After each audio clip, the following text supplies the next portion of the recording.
புலவம்பட்டி பகுதியில் வாக்காளர்களுக்கு பணம் விநியோகிக்கப்பட்டுள்ளதாக கோவை மாவட்ட தேர்தல் கட்டுப்பாட்டு அறைக்கு தகவல் வந்துள்ளது. தகவலை அந்த பகுதிக்கு சம்பந்தப்பட்ட வட்டாட்சியர் மூலம் பறக்கும் படையினருக்கு அனுப்பப்பட்டது. தகவலின் அடிப்படையில் துணை மாநில வரி அலுவலர் புஷ்பா தேவி, சிறப்பு உதவி ஆய்வாளர் காளீஸ்வரி, சிறப்பு உதவி ஆய்வாளர் முத்துக்குமார் ஆகியோர் கொண்ட தேர்தல் பறக்கும் படைக்குழு இந்த சோதனையில் ஈடுபட்டனர்.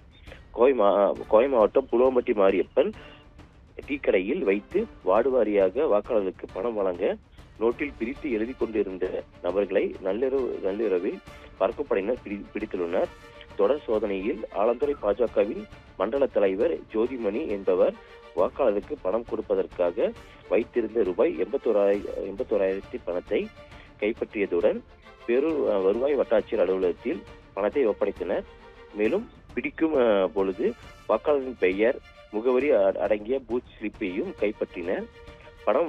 பணம் மற்றும் வாக்காளர் விவரம் பறிமுதல் செய்யப்பட்ட பாஜகவை சேர்ந்த ஆலந்துறை மண்டல தலைவர் ஜோதிமணி மற்றும் பாஜக மாநகர மாவட்ட செயலாளர் மாரிமுத்து ஆகியோர் தாங்கள் விவசாயிகள் என பேரூர் வட்டாட்சியர் அலுவலகத்தில் வாக்குவாதத்தில் ஈடுபட்டு உள்ளனர்.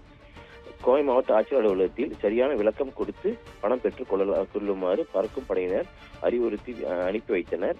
முன்னதாக கோவை புலவம்பட்டி பஞ்சாயத்தில் வார்டு எண் 12, 13, 14, 15 ஆகிய பகுதிகளில் வாக்காளர்களுக்கு பணம் விநியோகிக்கப்பட்டதாகவும் அடுத்த வார்டுகளுக்கு பணம் விநியோகிக்க ஏற்பாடு செய்யப்பட்டிருந்த நிலையில் கோவை மாவட்ட தேர்தல் கட்டுப்பாட்டு அறைக்கு கிடைத்த தகவலில் மேற்கொண்ட சோதனையில் பணம் பறிமுதல் செய்யப்பட்டுள்ளது.